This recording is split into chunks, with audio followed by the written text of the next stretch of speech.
our tea time chats today. I'm Oya Bain. Today we have a very serious topic to discuss, and with a very expert speaker, Dr. Selin Yıldız Nielsen. The topic is refugee crisis, and this is extremely big issue with millions of people involved, and it's a very global issue. Actually, it is much more serious than the pandemic. And we think in year 2021, as the pandemic eases off with the vaccines, the refugee crisis will be looked a little more carefully, and some resolutions will come. Our guest is an expert on refugees from the health and education perspective. Dr. Selin Yıldız Nielsen is the co-founder and president of an organization called Globally Connected. This is a humanitarian non-profit organization established in year 2015.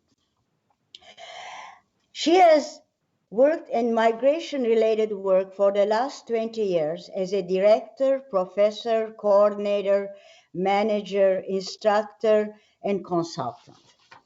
She has taught undergraduate and postgraduate courses in several states in the US and in Turkey on the subject of migrant well-being and education.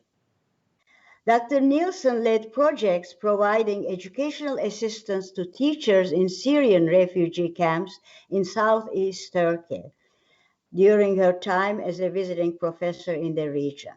Her work was carried on in 4 camps and included training in cross-cultural integration and conflict and trauma management. She has also contributed to the education of girls, both refugees and citizens in Turkey, establishing scholarships for several disadvantaged girls as a result. Dr. Nielsen has presented in the United States on behalf of refugees and gave numerous talks about her continuing work with especially Syrian refugees worldwide. She has a number of publications and a book, and still very active on the topic. And we really would like to hear what is the recent developments on this topic. And first of all, though, before we started, I'd like to ask some personal questions. Where you were born in Turkey, and where do you get educated, and how did you get interested in the refugee topic, because it's such a difficult topic, both emotionally and mentally, and also information-wise. So, welcome. Thank you so much, Oya. I'm really glad to be here.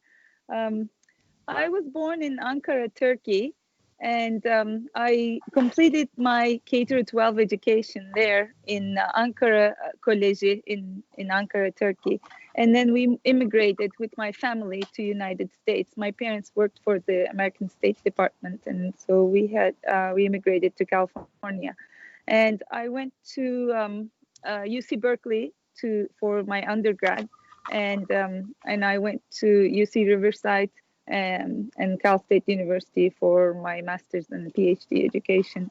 I got a PhD in educational administration, but I've always been interested and involved in international education and migration in general, because I'm an immigrant, and living these the hardships or the changes firsthand, it gave me this interest into finding out what's going on in the world. When I moved to Iowa for my husband's business, I got involved with refugees there, because Iowa is a refugee resettlement state. I didn't know that before. And there are a lot of refugees from Bosnia, Iraq, Sudan, Cambodia, like all over the world. And I worked in a nonprofit organization, and I did some research for the language acquisition, integration of refugees. There were a lot of very interesting things that I didn't even know about. But most of all, when I was connecting with the refugees, the first thing I noticed was how similar they were to me. But also the difference was that, I was an immigrant. My family chose to come to the United States, but refugees do not have a choice.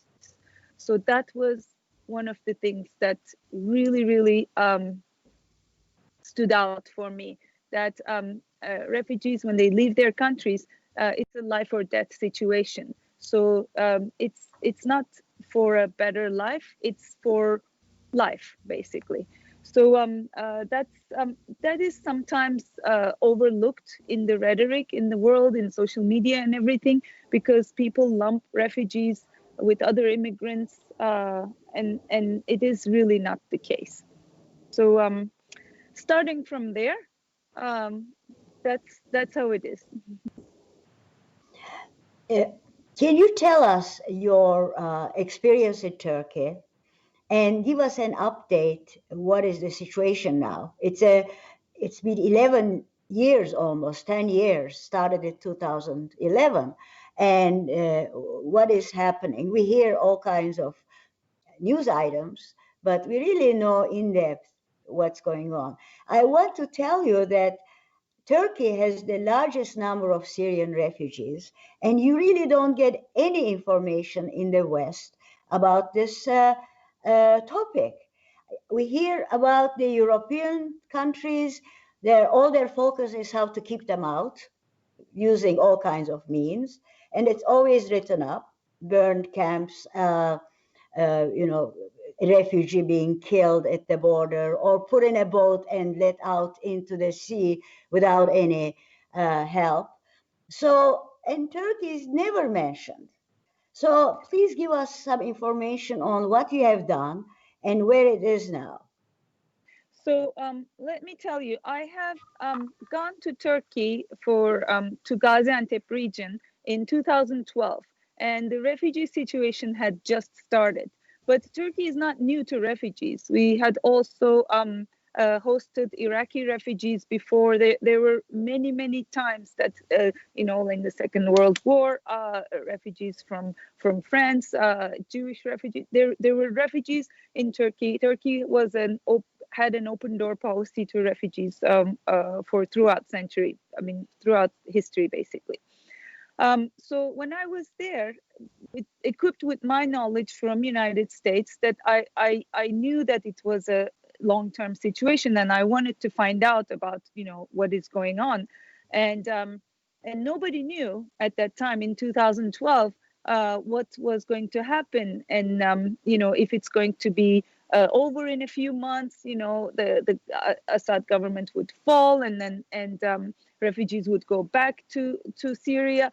So that was the thought on the refugees' minds of the people that I met, I talked to. I went to the camps. There were like 20 some camps in along the southeast border of Turkey, and refugee camps are temporary settlements. So all of these were set up as temporary, and it's like you said, it's in the 9th year of this crisis, going into year 10, and there has been very little change in terms of refugees going back to Syria. There's or Syria being a stable country for people to live in. So that's the sad fact. And but I do want to tell you, give you a little bit of a snapshot of the refugee situation over there in Turkey.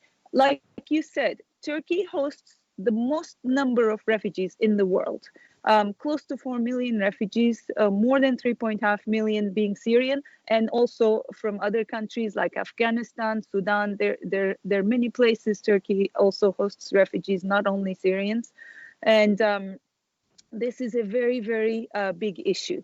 So if we can share my slideshow, I can show you a few statistics and then tell you a little bit more about that.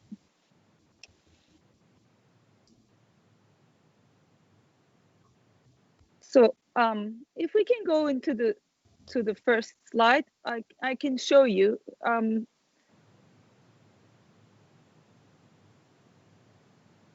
So what happens for people to flee? Like I said, the Syrian refugees did not leave their countries for a better life. They had to leave their countries because of the war.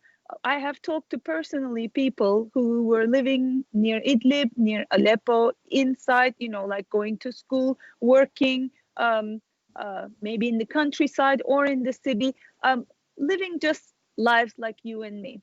And then their lives were disrupted, and then they had to seek refuge in a safe place. So for refugees, number one concern is safety. I wanted to bring this picture because I wanted to show you how little has changed in history. The black and white picture on top is from the First World War, and the one next to it is pretty recent, last year actually, taken from Syrian refugees leaving. And the black and white picture on the bottom is from the Second World War, and next to it is again taken from last year. And when you look at these pictures, apart from the color, very little has changed, and the world's perception, unfortunately, is very, very twisted on this issue. So we can go to the next image, and then I can explain a little bit more. So what do we perceive? If you Google, anybody who's watching this show, just take on your devices and Google refugees or asylum seekers in your device and push images, you would see something like this. You would see hordes of people, like desperate or like very, very unfortunate situations, and a little bit sad and a little bit scary. So what it is that we look at those images and we don't think that these people are like us. We just think that it's them, it's there, it's, has nothing to do with me. So it feels foreign, it feels detached. But in fact, it is not so. And also we are surrounded by this bubble that, like all these propagandas that we hear, that who might be hiding among the refugees, like just refugees are here to harm us, refugees are here to bother us, like all these are the images that surrounds us. So if we can go to the next image, I want to share with you that these are pictures I have taken from refugees. All of these people are refugees, and they look like us. They have the same goal of being productive members of their communities, raising their children, having, caring for their families, and they're people living in a certain place that cannot live in that place anymore. So when you move people from where they are, people don't change and become, a different species. They're still people in a different place. So I want to look at this whole refugee issue from a community perspective. We have communities where there are people from different places live in it. And we have to unite as a community. We don't have to separate each other by, like this person is from there, this person is a refugee, this person is an immigrant. So that's my perspective I wanted to share. And as far as the situation in Syria goes, I'll just give you a very quick perspective of what has happened. People maybe don't remember, but between 2008 and 2011, there was a drought in Syria, and there was people are going through hardship economically, and farmers were not being able to feed their families, and they turned to their government for help. Like for example, in this country, if you compare it to United States, the government insures the farmers, and there's all these mechanisms that protect people. But it didn't happen there, so people were protesting against their government because of this, and the government came with force, and it sparked this people's protesting against oppression and not being taken care of, and then it just spread. And what happened was that it didn't start as an ethnic, struggle. It didn't start as a religious, like a sect struggle. It started as people willing to survive. And right now, like ironically, it is still continuing as people's willing to survive. So what happened was that during the time, it was one whole united front against a government, turned into very many different groups trying to gain control, and then other countries being involved, using the situation to gain control through some groups. So it became the mess it is today. So when people are talking about, like it is somewhere over there, people's struggles because they are different, is not true. Like the struggle is everybody's struggle. So so Turkey hosts right now close to 4 million refugees, and this is a very big number. And in 2016 there was this deal between Europe and Turkey, because in 2015 there was a viral picture of a dead child, and the whole world took notice of what's happening to Syrian refugees. A lot of countries opened their borders, only to close them a few days later. And there was this fear, there was this, what is not knowing what's going to happen, and there was this really negative reaction towards people fleeing their countries. So Europe made this deal with Turkey that actually, against international law. There is this clause that in United Nations High Commissioner of Refugees established in 1957 is there's this non-refoulement, which is that if a person is fleeing their country on the basis of persecution or their lives are in danger, you cannot return that person to back. So people going through Turkey to Europe with this deal were being returned to Turkey, and then Turkey in return would get 3 billion euros, and to be able to set up programs for refugees and things like that. So it was Europe's way of saying, okay, I'll give you money, don't send people here. It was very shameful, but that's what happened. And so there are a lot of and it created a lot of myths in Turkey. So for example, the money was being poured from Europe to Turkey to take care of the refugees so they wouldn't leave. And then all these programs and things built for refugees started resentments, started these myths that, the refugees have more rights and more chances and more money, and everything is paid for. They can go to school, and it turned into these kinds of myths. They are myths because only a part of it was funded through programs for the refugees in Turkey. Not all, 4 million refugees, of course, benefited from all these things. For example, in Turkey, 30 to 40%, of school-age refugee children are not in school. And right now with the pandemic, it's even worse because, like everybody has to connect online. And then if you don't have the gadgets, you couldn't even connect. So things like that. We can go into what's happening now. We saw a little bit of a summary. So if we can change the slide, I can just show a little bit of statistics.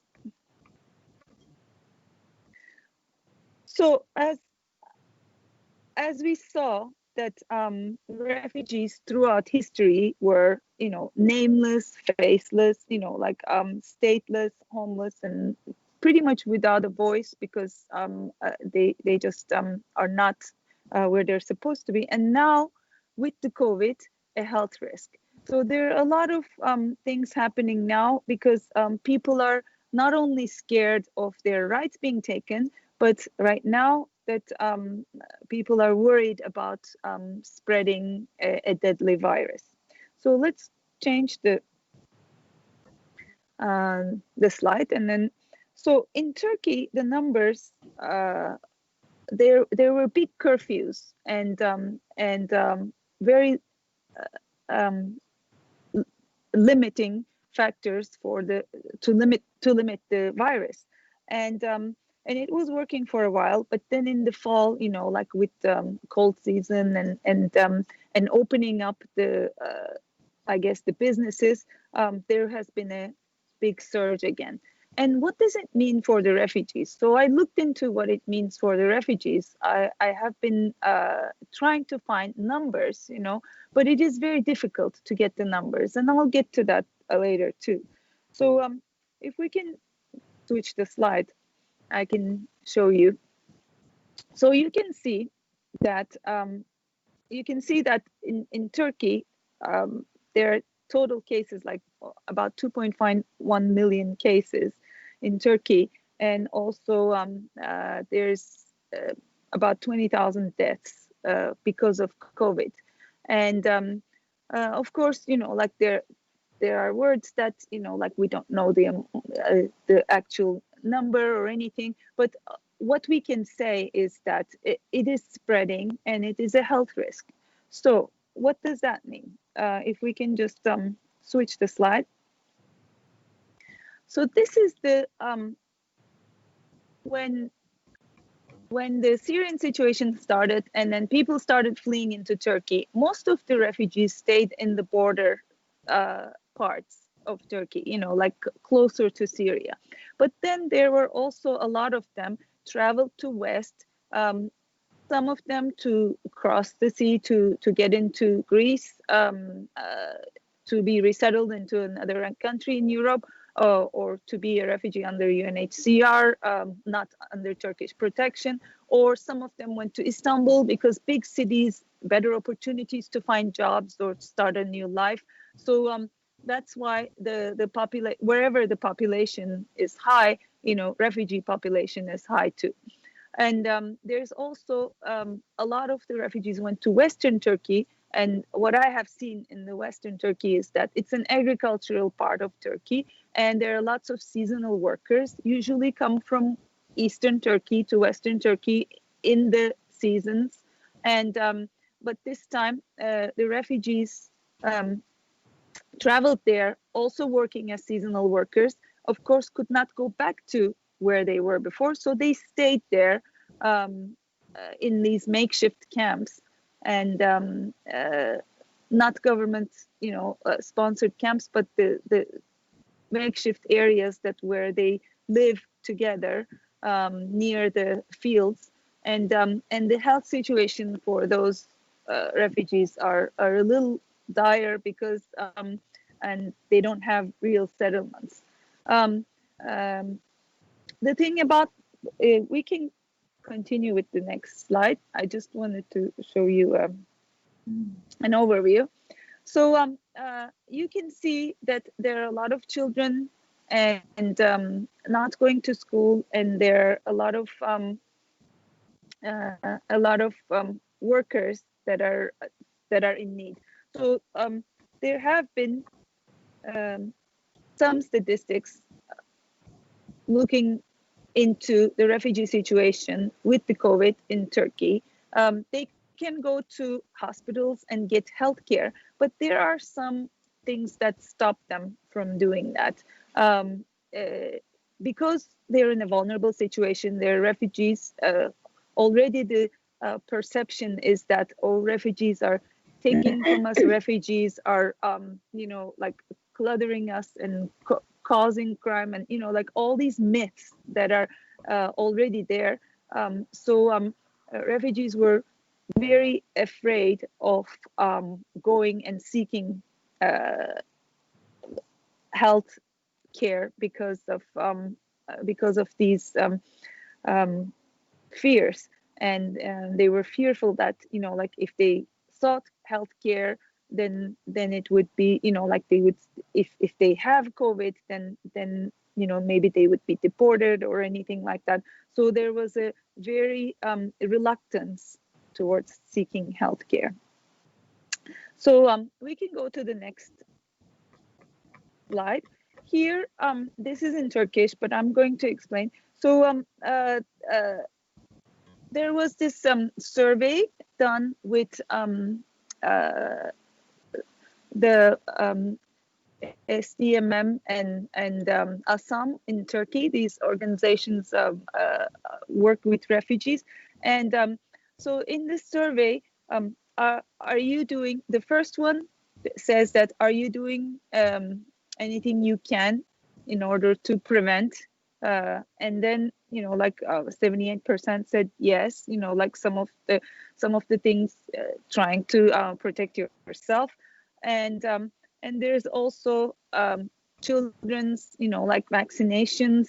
Are you following with your children's vaccinations? 57% said yes, and that they can follow it. And then can you get medication if you need to? And so 67% yes, no, because of the reasons that I mentioned before. So if we can pass, those were the regular situations even before COVID. So let's go to the next slide. And now what we are faced with is that people have to stay home and wash hands and maintain social distance. So to be able to do all of these things, people have to go through certain hardships. For example, if you're in a camp, for example, a refugee camp, social distancing or staying home is a little bit relative term. Let's also go to the next slide.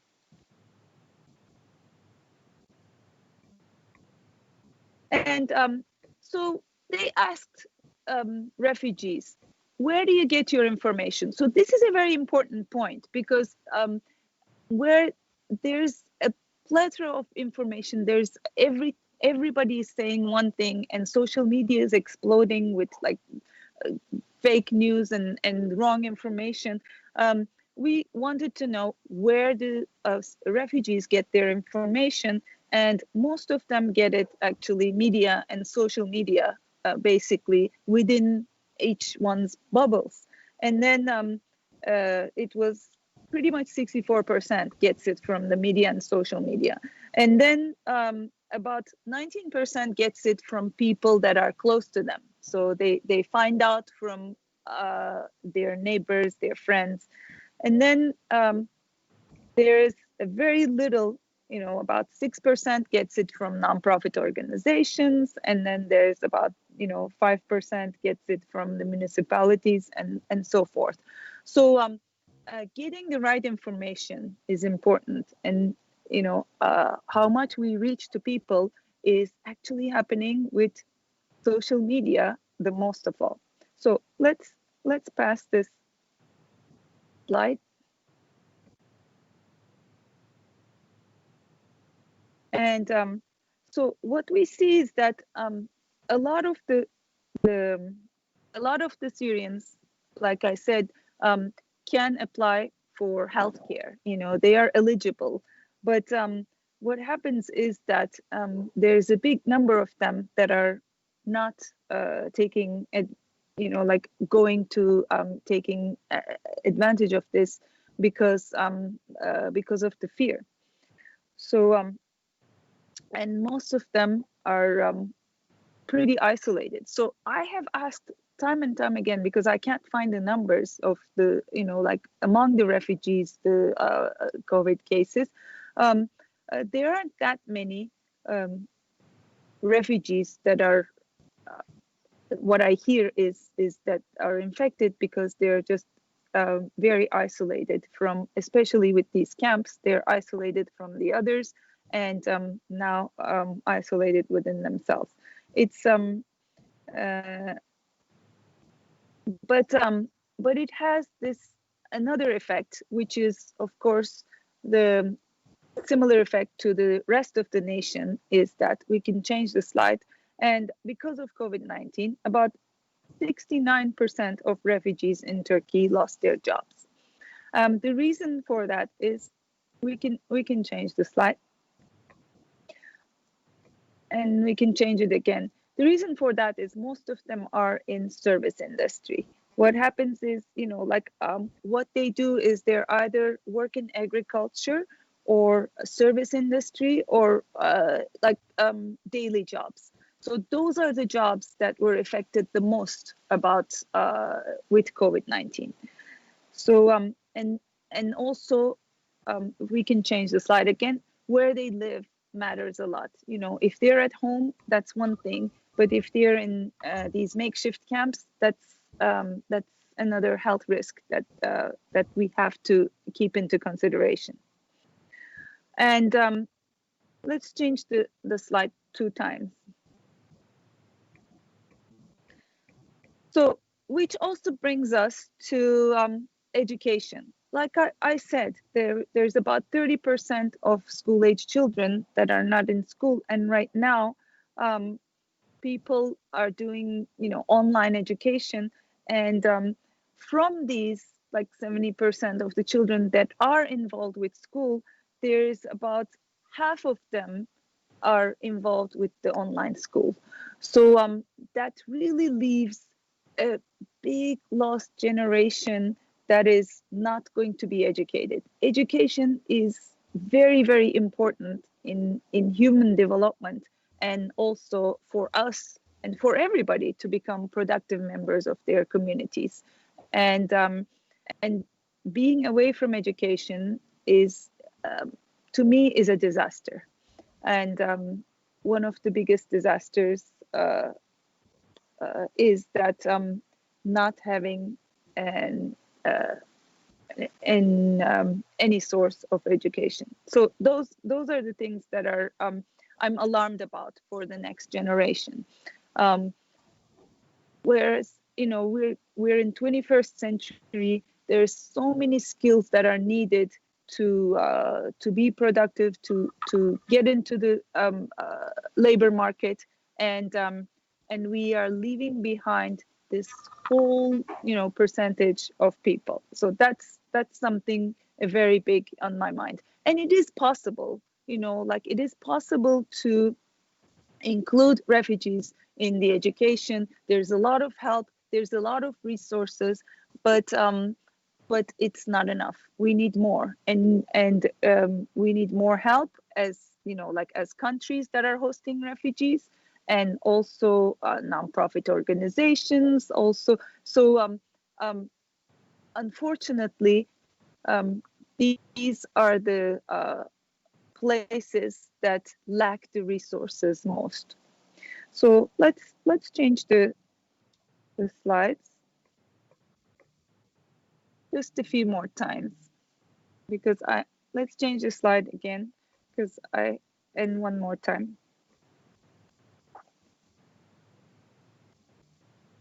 Okay, so why can't they utilize the online education? There was also another question, and that was because of the lack of gadgets, basically, and also there are some other reasons, or for example, there are no guidance, or there's no internet, or not enough information about it. But most of all, it's really lack of resources and lack of the way to reach education. So let's pass the slide, and one more time. Thank you. So what about the perceptions of refugees? So what we do is that a vulnerable population right now, already vulnerable because they left their homes and went into a country and have to get limited resources, but now even made more vulnerable. Why? Because right now, of course, there's curfews and people cannot leave where they are. But also for refugees, they have to be registered in the town that they enter.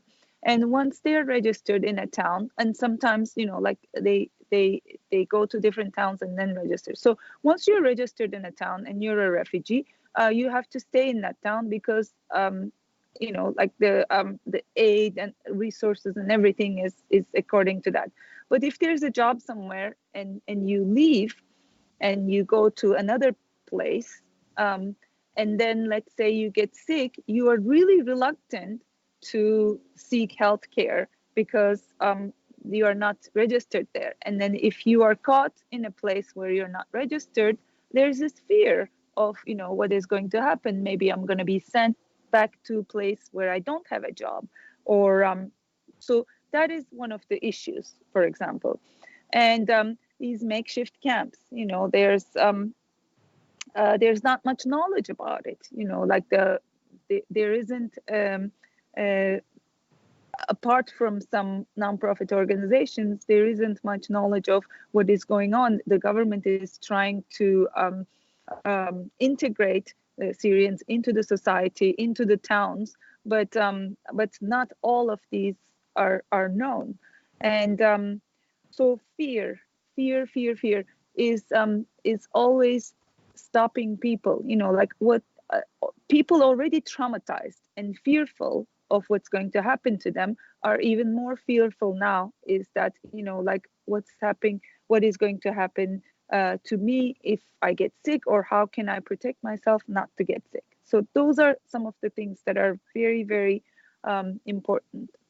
And let's pass one more, and I want to juxtapose.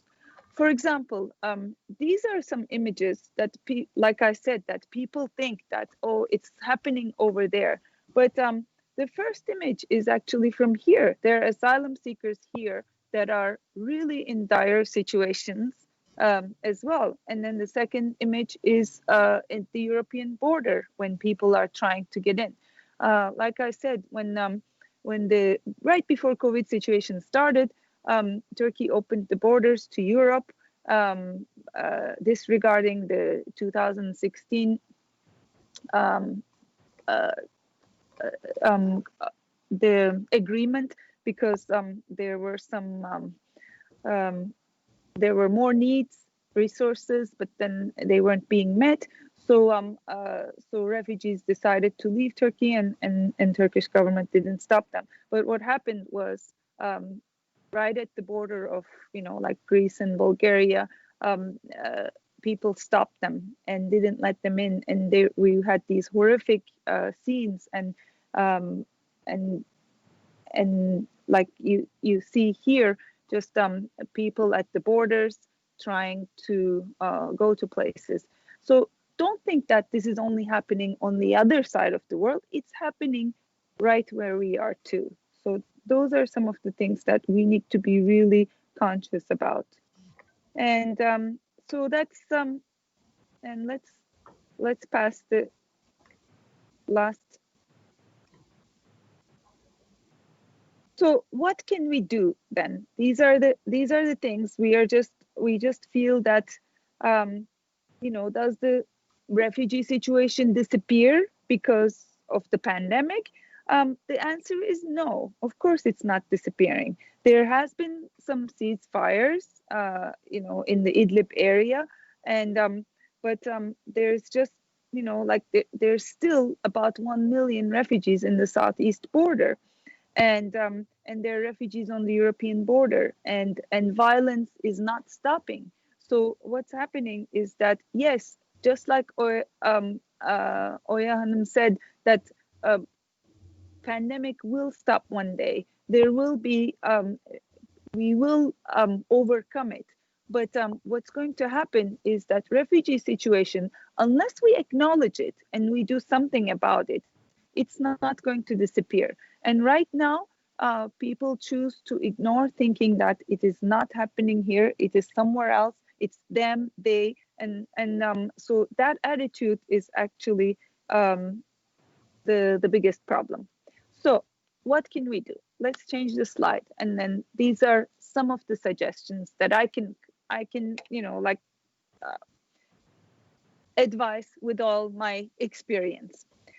So we need to have a community approach, not a nationality one. You know, like who lives in our community? We want to thrive our communities, right? When you live in a neighborhood, you want your neighborhood to thrive and everybody to be prosperous and everybody to do well. So we can unite as communities, not by nationalities or who are they, where they're from, or what they believe in. So what is good for my neighborhood? What is good for my city? And how do we protect everyone? How do we protect the most vulnerable people? Because when we protect the most vulnerable, especially in a pandemic, that means we're protecting ourselves too. You know, for example, people who work in daily jobs, right? People who serve us food, people who pick our food, people who do the daily things, deliver our food. If we protect them, that means we protect ourselves. So those are the type of thinking. It's not top down, it's from bottom up. And we have to be realistic. And we can't just think that, oh, okay, this is going to go away. This is, you know, like their problem. No, it's everybody's problem, and we need to solve it. If there's a problem of, you know, like of education, we need to solve it for everyone, because everybody being educated will help the community. So, but we do have to think of it as us and our problem, instead of, you know, like just they came here, it's them, you know, like that's, we can't solve a problem like that, because that, by that way, the problem would never be acknowledged. So let's change the slide. One more thing I want to also suggest is that so I'm just one person, and maybe I talk about this, I try to make people aware, and you know, like through my organization do a little bit of help, but most of all, what I'm most proud is to connect people. So for example, I made this WhatsApp group. WhatsApp group is one thing. Everybody has WhatsApp groups, right? And with this group, because I work with refugees, I wanted to connect people who work with refugees. So right now, you know, from like 3 people, we have about 200 people that are representing many nonprofit organizations, universities, government agencies. And what happens is we ask each other questions, we try to find solutions, we announce jobs, we you know, like seek for people who want to work, and there's this collaboration for pretty much, you know, like it started in Istanbul, but now it's all around Turkey, and there are even people in our group that are from outside Turkey that help us with the knowledge exchange. So these kinds of things really help the community and make us share information. Also, you can change the slide. I have also seen a lot of nonprofit organizations from just a few volunteers and no resources making big impacts. You know, there were these children, like I mentioned, they weren't going to school, but then, you know, they're eligible to go to school. Just the information, right? You're eligible to go to school, but then they didn't have transportation. And then there was this resource, you know, like this group picked this, gave a grant, and then the children could be going to school with some transportation. And they didn't have shoes, so they started school, but they didn't have shoes. And then we announced it somewhere, and then people donated, you know, like 3 organizations donated, and then all of a sudden we had 200 shoes for both, you know, like Syrian and Turkish kids, and then so that they could just go to school. These are very, very small, but imagine how they could be if everybody felt that it's their responsibility to contribute, or to be a part of it, to be a part of solving the problem. So, and then change the slide. There's also a lot of things that are happening. There were refugees here, Afghan refugees, if you can change the slide, that were making masks. and then we sent them all the way to Turkey, like to the Syrian refugees. And there were also people, refugees themselves, like making food and sending it to their neighborhoods, like feeding the people that are stuck in their homes. And so it's not about, everybody can be empowered. Everybody can have something to give and something to receive. And if we can change the slide one more time.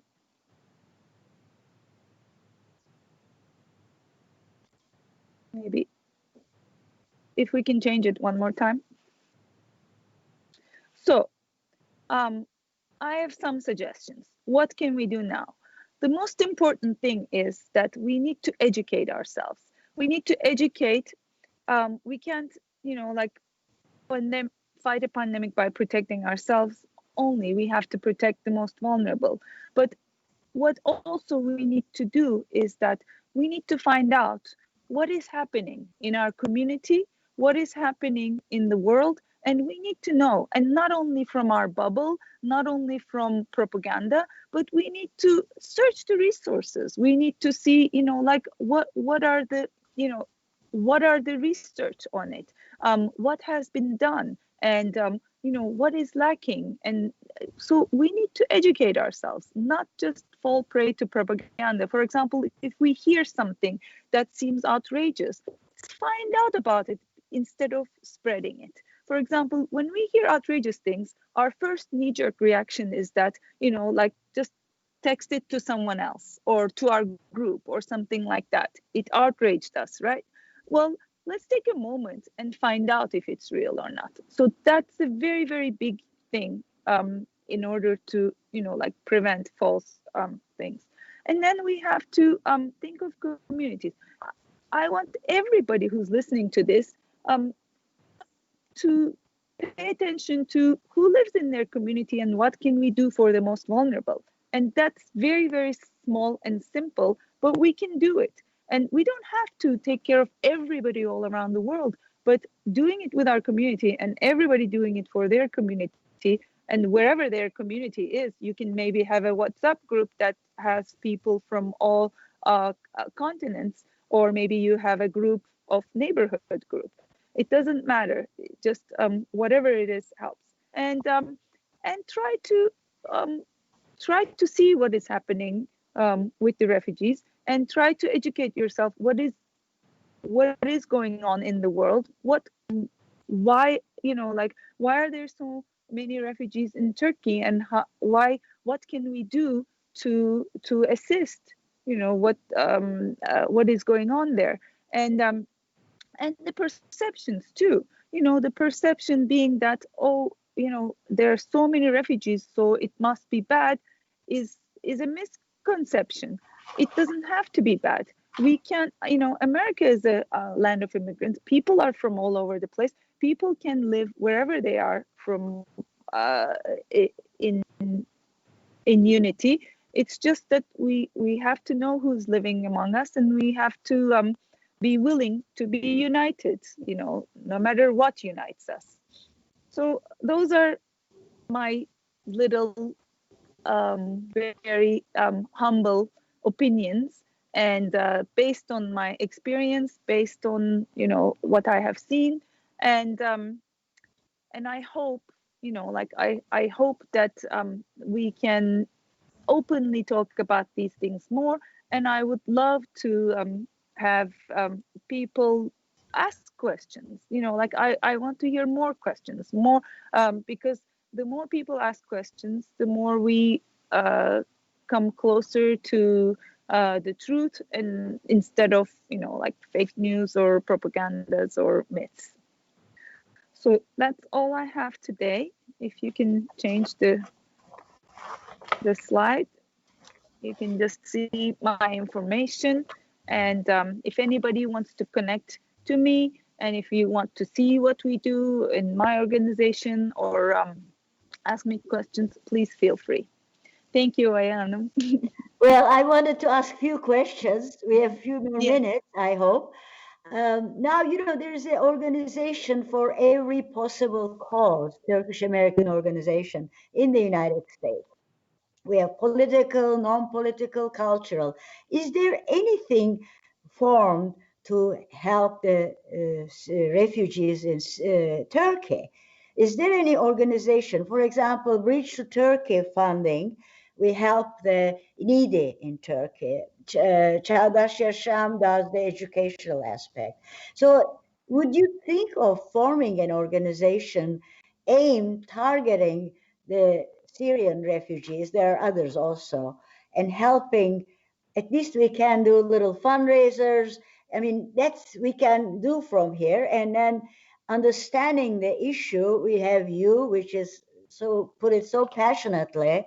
It wasn't a dry lecture. It wasn't a dry account of the events. It was the passion involved is so important. I mean, I listened to you in the Turkey almost a year ago, and Yeah. there was, we felt that. But now, of course, hopefully we'll reach much larger audience. We'll have this link distributed. But have you thought of doing or establishing a Turkish American Association that is geared helping the refugees and connecting with NGOs in Turkey that are doing the work, that can channel their funds or whatever we do? Does Bridge to Turkey, do they include refugees too? Do they go? How do they work? I'm not too familiar with them. I help them, but Yeah. I don't know much. Yeah, Bridge to Turkey is wonderful. It's an educational resource, but there are many others. There are many small ones too. There's even, I found out, you know, like through our friend I should that there's this small organization, nonprofit organization, just collecting like hand knitting stuff for refugees. You know, like just some teenagers have started, and they're sending it from, you know, like San Francisco to Turkey. So there are many Really? small organizations that do, like locally connected. My organization, you know, like we collect funds, and we have just provided, you know, like blankets in the Izmir region, and we continue to do so. We try to connect people as far as, you know, like resources or organizations.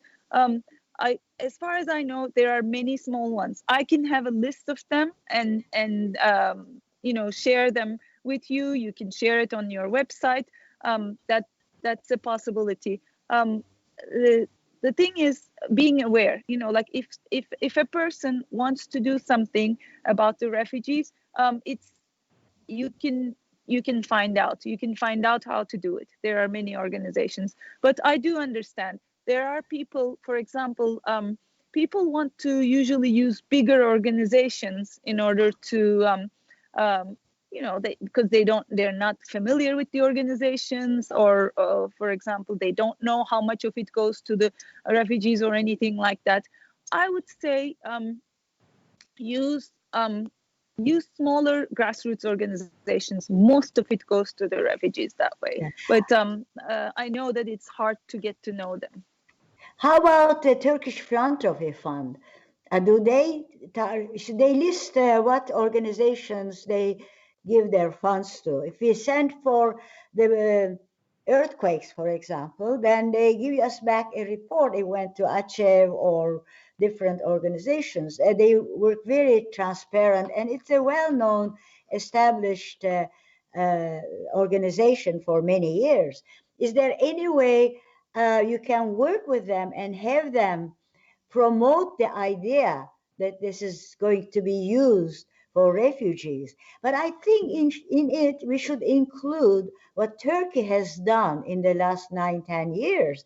I remember when they came to Kilis, they had more refugees than the population of the city. And they were thought of being a candidate for Nobel Prize. I mean, they were so welcoming. And for several years, it continued. People were very open. We saw some beautiful camps with every, you know, comforts and facilities. But of course, the economic situation is the one. People are well-meaning, but the economy of it became horrendously big. I think Turkey spent, what, $50 billion on its own for these for the refugees. There were citizenship. They were made citizens. Schools were tried. It's just a huge, huge burden. Yeah, there's actually a lot being done, and one of the misconceptions is that, for example, refugees do have the resources because Turkey opened their arms, and then they can have access to education and access to healthcare, which is really huge. But of course, it's not enough. And the foreign entities like foreign organizations, United Nations, Mercy Corps, or some, like for example, the government of Denmark, government of Japan, they are contributing for the refugees. But one thing is that I have worked on a project with EBRD. One thing we have to pay attention and is that when they're doing a project for refugees, to include a community. For example, let's do a project of education in, let's say, Kilis. And if you do it in Kilis, include the citizens of Kilis too, because they are disadvantaged too, like if you open a factory, don't only have refugees work there, but have the community work there. There would be, so that will really not disturb the social cohesion. What disturbs the social cohesion is when you perceive that one group has more advantages to the other. So that is I see. sometimes That's a becoming a problem. very important point, because the feelings of Turks changed, not all of them, towards refugees, because they kept saying, why do we have to take them? Some, not all, but it became such a big, huge problem over the years with no resolution politically. So people were getting impatient and making some realistic comments. They may sound bitter, but they said, why did we do this? So if you target only refugee help, that may not go well. So you really need to include the community, the location, both the natives and the refugees. That is a big impact, I think. Yes, definitely. And there's, for example, in Urfa, there's a project for refugee women's inclusion into the economy. Well, in this village in Urfa, the Turkish women's inclusion into the economy is it's the same. They're in the same situation. They're disadvantaged. They're uneducated, and the need is there. As a community, there's a need.